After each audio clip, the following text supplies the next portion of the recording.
Leitura diária. Deuteronômio capítulo 15.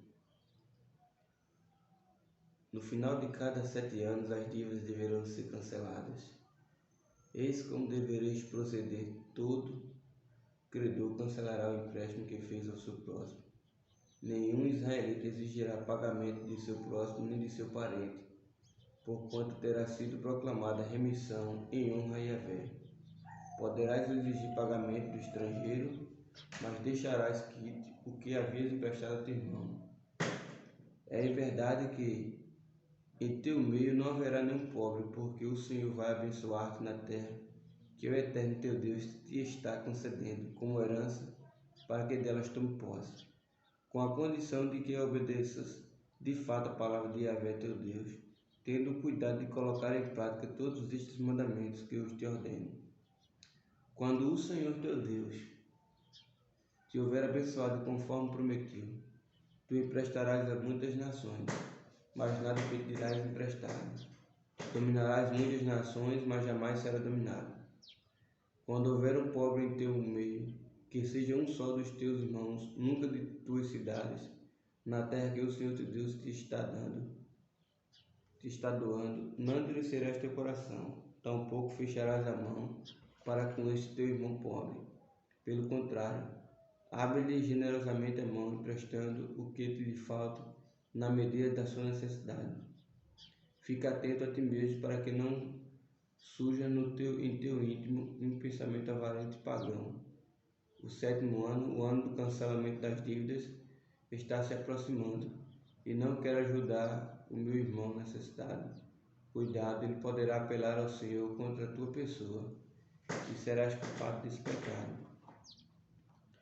Quando lhe deres algo, não des com má vontade, pois, em resposta a este gesto, Yahvé teu Deus te abençoará em todo o teu trabalho e em todo o teu empreendimento da tua mão.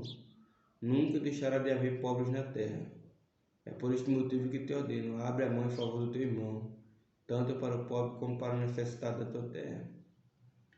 Se teu compatriota hebreu, homem ou mulher, vendesse a ti como escravo e servir-te durante 6 anos, no 7º ano tu o deixarás ir em plena liberdade. Contudo, quando deveres a ele a liberdade, não o despeças de mãos vazias. Dá-lhe com generosidade dos animais do teu rebanho e do produto da tua eira e do teu tanque de prensar uvas.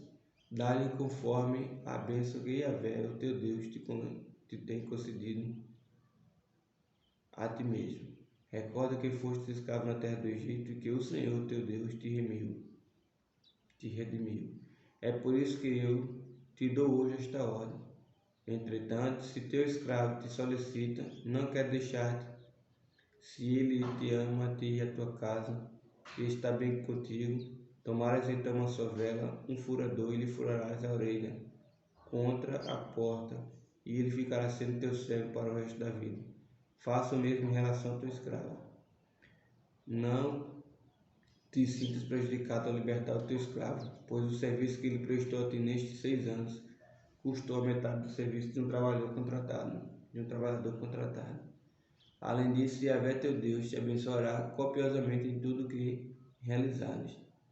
Todo primogênito macho que nascer de todos os teus rebanhos, tu consagrarás ao Senhor teu Deus. Não trabalharás com as primeiras crias de tuas vacas, nem tosquearás o primogênito das tuas ovelhas. Tu os comerás em cada ano diante do Senhor teu Deus, tu e a tua casa no lugar que o Senhor tiver escolhido. Se o animal primogênito apresentar algum defeito, ou for manco, ou cego, ou ainda tiver qualquer outro defeito grave, tu não poderás santificá-lo a Yahvé teu Deus. Poderás comer em tua cidade tanto o cerimonialmente puro quanto o impuro, como a gazela e o cervo. Não comerás, porém, o seu sangue, derrama-o sobre o chão da terra como se fosse água. Guarda o mês de Abib, é a celebração de Pesach, a Páscoa do Eterno, o teu Deus, quando foi numa noite do mês de Abib que Yahvé teu Deus te libertou e te fez sair do Egito.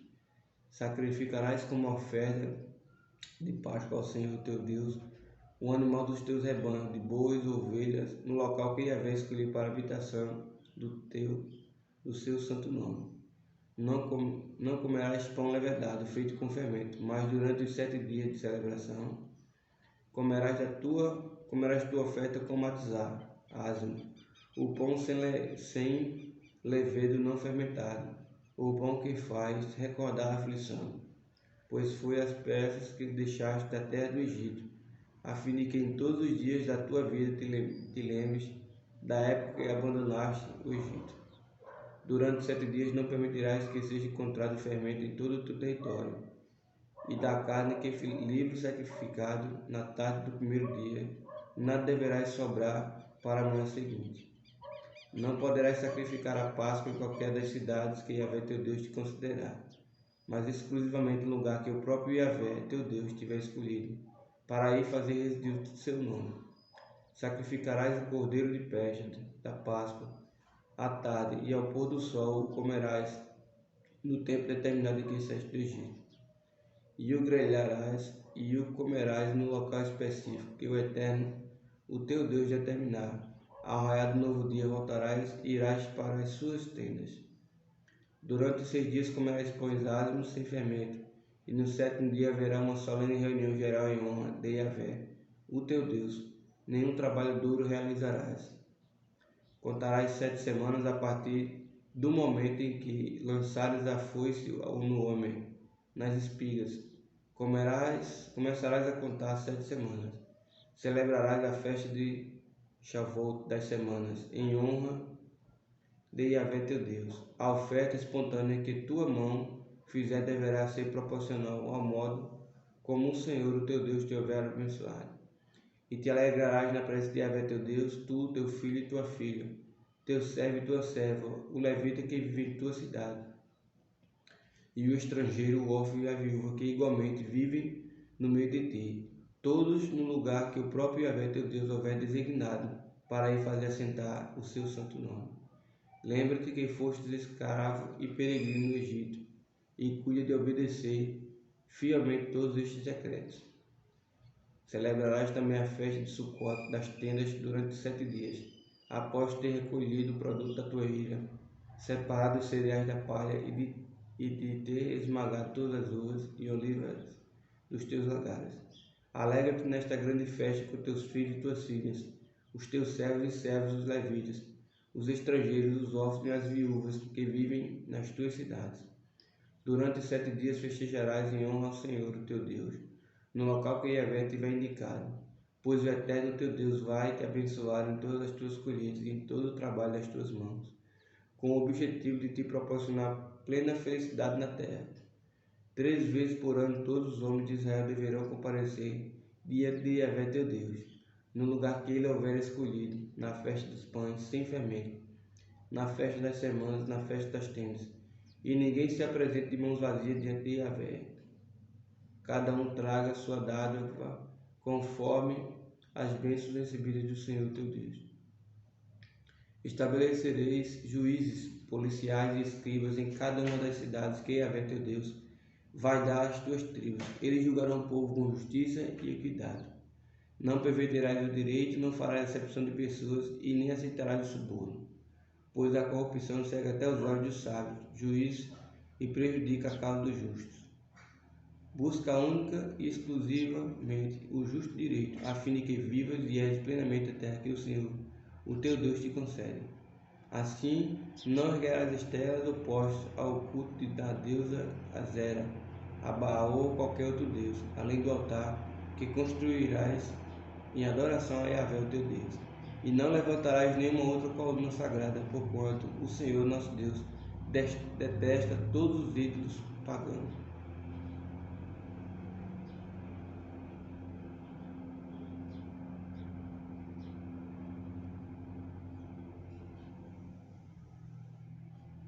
Salmo 87.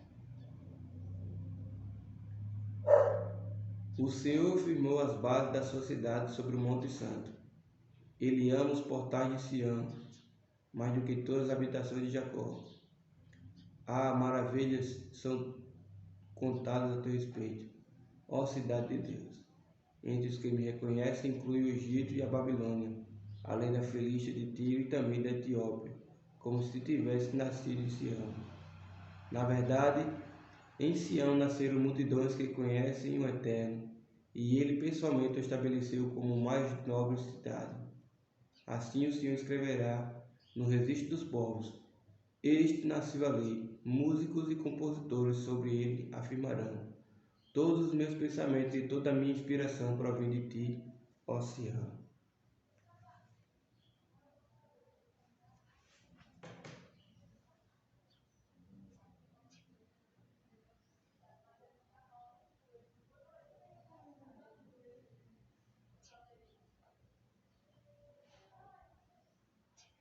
Atos 10.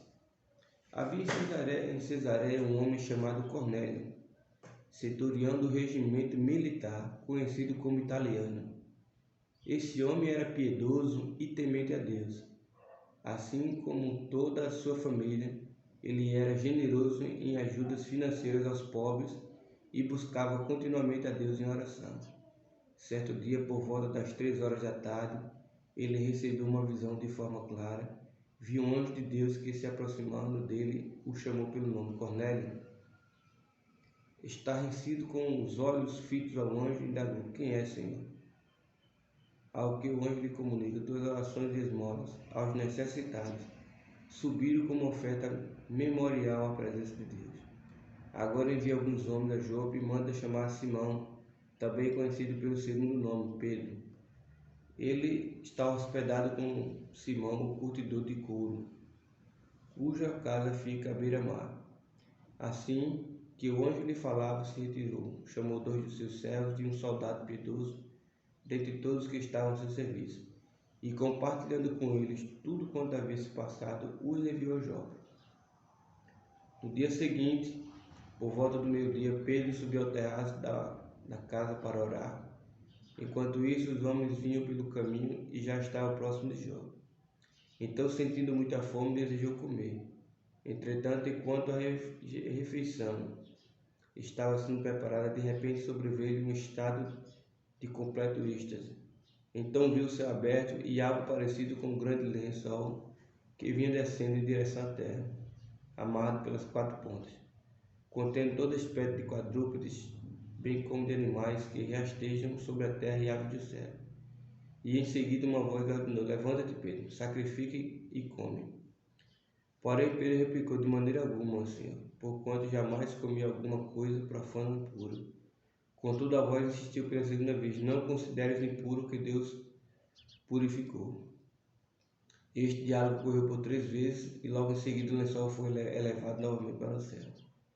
Enquanto Pedro, perplexo, meditava sobre o significado da visão que acabara de ter, eis que aqueles homens enviados por Cornélio, havendo especulado por Simão, chegaram à porta da sua casa.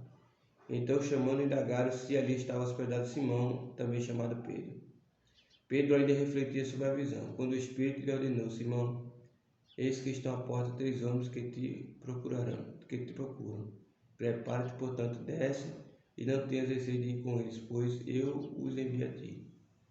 Pedro desceu e declarou aos homens: Aqui me tendes, sou o homem a quem procurais, que é o motivo da vossa vinda. Então os homens lhe comunicaram, e eis que vieram da parte do centurião Cornélio, homem justo, temente a Deus e que tem bom testemunho perante todo o povo judeu. Um santo anjo lhe ordenou que mandasse chamar-te à sua casa, a fim de que ele possa ouvir o que tens a lhe dizer. Diante disto, Pedro os convidou a entrar e os hospedou. No dia seguinte, prontou-se e partiu com eles. Também alguns irmãos dos que habitavam em Jope seguiram em sua companhia. Um dia depois chegaram a Cesareia, e Cornélio o esperava, vendo reunidos seus parentes e amigos mais chegados. Aconteceu que, quando Pedro ia caminhando para dentro da casa, Cornélio saiu ao seu encontro, prostrando-se a seus pés, o reverenciou. Pedro, no entanto, imediatamente fez aprumar-se, ponderando-lhe: Levanta-te, pois sou tão humano como tu és. Então, conversando com ele, Pedro entrou na casa e encontrou ali reunidas muitas pessoas. E lhes explicou: Vós bem sabeis que é contra a nossa lei o judeu associar-se a qualquer gentio. nem mesmo por uma breve visita. Contudo, Deus revelou-me que a nenhuma pessoa devo considerar impura ou imunda. Por essa razão, assim que fui procurado, vi sem qualquer objeção. Agora, pois, vos indago, por qual motivo me mandaste chamar? Ao que Cornélio me declarou: faze hoje 4 dias que eu estava em jejum, orando em minha casa, por volta desta hora, e às 3 horas da tarde. Subitamente apresentou-se diante de mim um homem com roupas resplandecentes. Ordenou-me: Cornélio, Deus ouviu tua oração e lembrou-se das tuas ajudas aos pobres. Portanto, manda buscar em Jope a Simão, chamado Pedro. Ele está hospedado na casa de Simão, curtidor de couro, que mora próximo ao mar. Então, sem demora, mandei chamar. Fizeste bem em vir. Agora, pois, estamos todos aqui na presença de Deus, com o propósito de ouvir tudo quanto o Senhor te ordenou dizendo. Diante disto, Pedro começou a compartilhar. Agora sim percebo verdadeiramente que Deus não trata as pessoas com qualquer tipo de parcialidade. Antes, porém, de todas as nacionalidades, recebe todo aquele que o teme e pratica a justiça. Esta é a palavra que Deus mandou aos filhos de Israel, anunciando-lhes o evangelho da paz por intermédio de Jesus Cristo. Este, portanto, é o Senhor de todos. Essa palavra vós muito bem conheceis. Foi proclamada por toda a Judéia, começando pela Galiléia, depois do batismo pregado por João, e se refere a Jesus de Nazaré, de como Deus ungiu com o Espírito Santo e poder, e como ele caminhou por toda parte, realizando bem e salvando todos os oprimidos pelo diabo. Deus era com ele, e nós somos testemunhas de tudo o que ele realizou na terra dos judeus, bem como em Jerusalém, onde o assassinaram, suspendendo no madeiro. Deus, entretanto, ressuscitou ao 3º dia e lhe concedeu que fosse visto, não por toda a população, mas por testemunhas que previamente escolhera para este propósito, por nós que comemos e bebemos com ele depois que ressuscitou dos mortos. Foi ele mesmo que nos mandou pregar a todas as pessoas e testemunhar que foi a ele que Deus constituiu juiz dos vivos e dos mortos. Todos os profetas testemunharam sobre ele, afirmando que qualquer pessoa que nele crê recebe o perdão de todos os pecados mediante o seu nome. E aconteceu que, enquanto Pedro ainda pronunciava estas palavras, o Espírito Santo desceu de repente sobre todos que ouviam a mensagem. Aqueles crentes judeus que vieram com Pedro ficaram admirados de que o dom do Espírito Santo estivesse sendo derramado, inclusive sobre os gentios. Porquanto os que ouviam iam expressando em línguas estranhas e exaltando a Deus. Diante disso, exclamou Pedro: será possível que alguém ainda recuse algo e peça que estes sejam batizados? Eles, assim como nós, receberam o mesmo Espírito Santo. Em seguida, mandou que fossem batizados em nome de Jesus Cristo. Então suplicaram a Pedro que permanecesse com eles por alguns dias.